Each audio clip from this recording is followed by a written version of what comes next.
So it took the previous owner of this ZX6R 2 months to try to figure out why he couldn't get it to run after he crashed it. And I'm going to see how long it takes me today to get it to run. He never actually got it to run. So let's see what we can do about this. Obviously, this bike has been down seriously bad. Front end, yeah, barely moves. The forks are bent. You can see it went down right here. This is the rim. I mean, it's just totally trashed.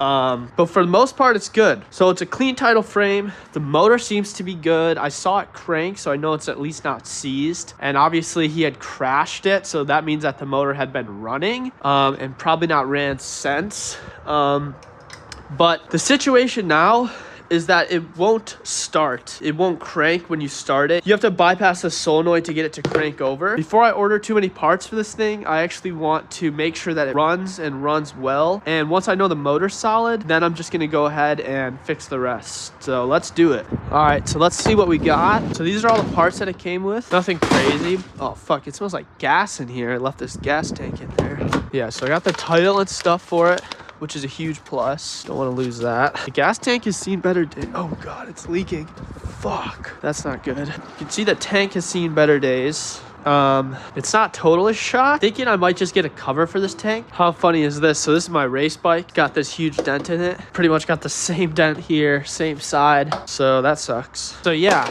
it's not looking too bad. I have higher hopes now. Anytime I embark on an endeavor where there's a no start situation, there's a few things to keep in mind. One, obviously, is your battery. Is the battery allowing it to crank? If the battery's good, you don't want to find out after you go through all of the diagnosing that your battery was fine or your battery wasn't good, and then you end up just wasting a bunch of time. So first things first, check this battery, make sure the batteries, and we can work backwards from there. So we want to make sure all of the sensors are plugged in. That includes everything. So in this instance, I know the guy messed with some weird stuff here. This is the tilt sensor here, and he like tied them all together. I don't know what his plan was for that. It looks like he just cut it and tied it all together. So yeah, I don't know. This is going to be a interesting build. The only thing I noticed the guy did that was kind of stupid was he showed this to me when I showed up to buy the bike. He was like, oh, I can show you that it doesn't spark when you crank it. And so when you turn the key on and press the ignition button, nothing happens. So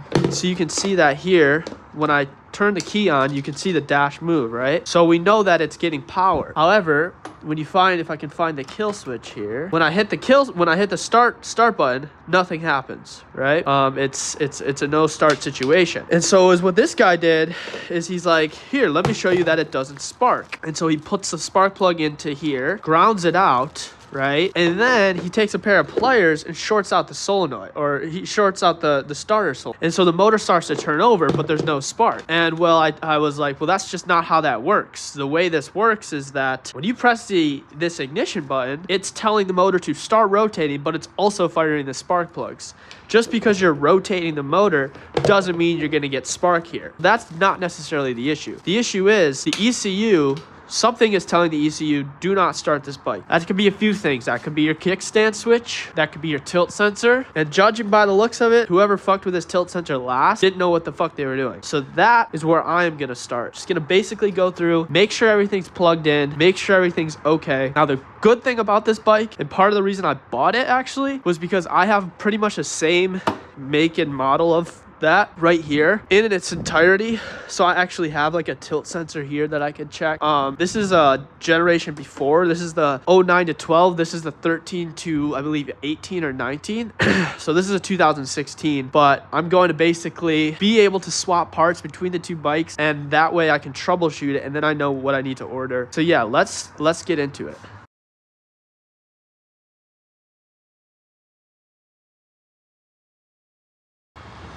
Okay, so I have the other sensor off my ZX over there. This sensor is shot, but I do want to see if this is going to work or not, because the wires on that bike are different, so I can't exactly match them up. Although I probably could just guess. I mean, fuck. Well, how much different can they really be? So we have yellow, green, blue, green, and then brown, black. Yeah, so here's our yellow, green one. Yeah, so they're different leads, but I can imagine they're probably going to be very similar. But Yeah, I'm gonna probably look at the schematic and just make sure, and then I'll at least orientate this properly and then see what we can go from there. So let's take these and we'll find our proper, that'll do. Clean our wires up a bit. All right, so now we're gonna put this like that. All right, get our wire, insert our wire like a glove. We'll slide this over our wire. All right, we got our wires sorted out here. Damn it, I put the wrong one on. That's all right. All right, so we got our wires sorted out. All right, now we just need to figure out the placement of our wires into our sensor. I have a hunch it's gonna probably be similar. So it goes blue, yellow, brown, black. There's blue, there's yellow, and then we have green wasn't on the other one, so I'm just gonna assume that this is where green goes. And then of course, for all tilt sensors, there's gonna be a specific orientation. This one is the arrow showing it up. I'm gonna keep scouring. I wanna check fuses next. Let's do that quick. Always make sure your tester works. And we'll just run it through here. Is this a dead fuse? I think this might be a dead fuse. What would that be? Brake horn. Oh, who cares about that? All right, so these fuses are all good. Now let's check the fuses at the ignition. Good. And then this is the 30 amp fuse here. Good. You kind of hope that they're not good, because then it's just a fuse swap. But no, these fuses are good, these fuses are good. And so now my next thing I would think of is probably gonna be, shit, I don't even know. These are probably, what are these? I don't even know. Are these your lights and stuff? We're gonna have to get the wiring diagram out and see. Yeah, these have got to be lights, I'm guessing. Stuff that's not gonna cause a snow start situation. Let's see.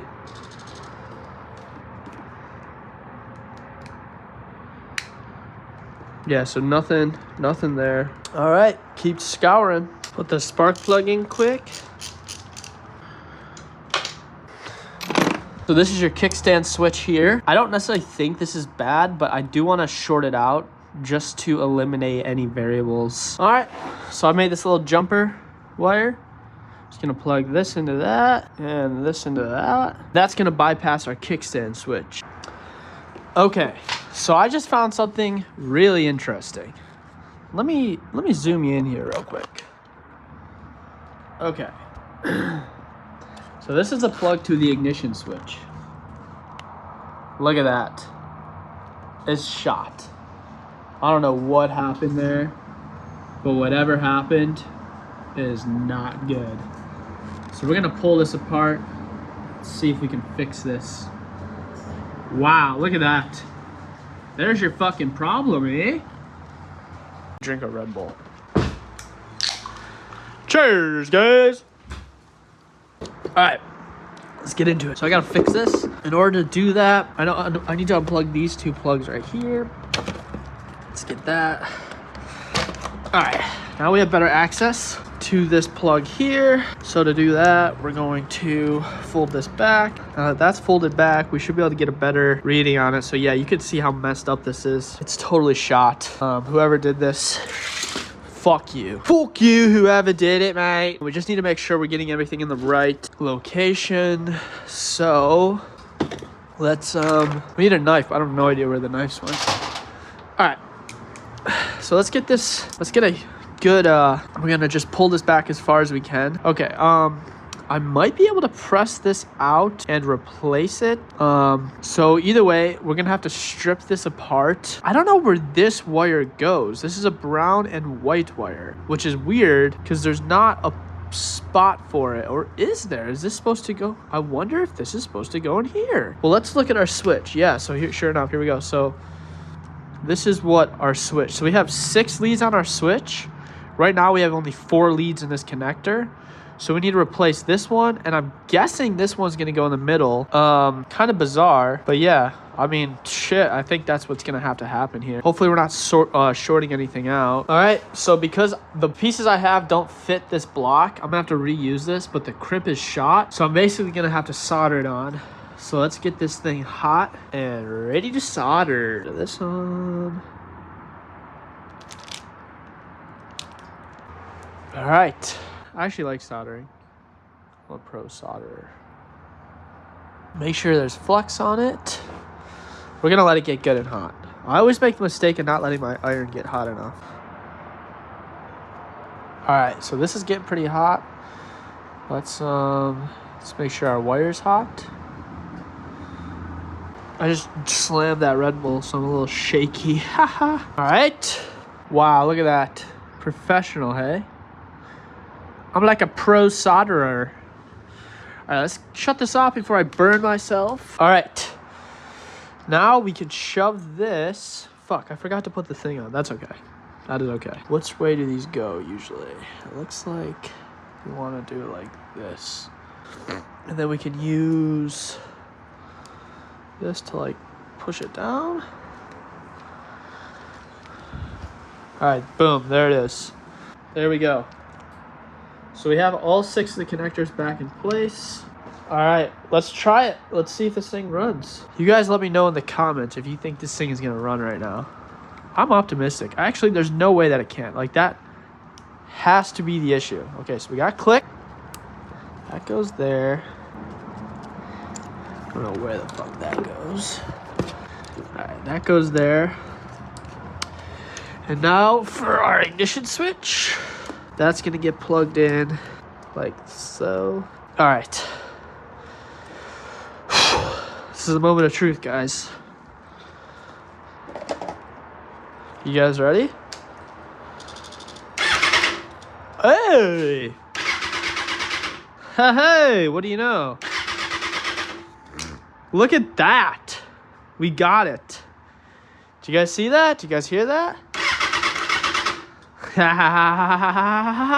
So we actually did it, guys. We actually got this thing to crank. What time is it? Oh, it's time for this thing to run. It's time. I'm really glad. That only took me like an hour and a half to figure out. So, boom. Fuck yeah. Well, I'm a fucking wizard.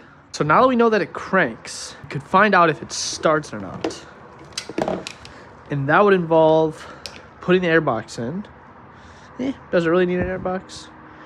Could theoretically just hook up the fuel pump. You know what? I think I'm gonna skip it. Cause I'm a gangster. I'm not even gonna fucking do it. I'm not even gonna put that shit in. I don't even give a fuck. Alright, so let's plug the fuel pump in. Boom. Alright, that's plugged in. Alright, so theoretically, when I turn this on, so you hear the fuel pump prime. What do you guys think? It's gonna run? See. Oh yeah. Oh yeah.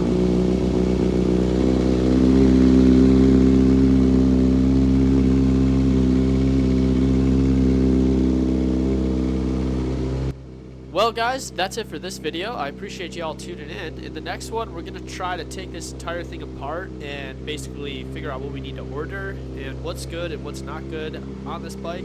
So if you want to subscribe, that would be great. And as always, thank you for watching.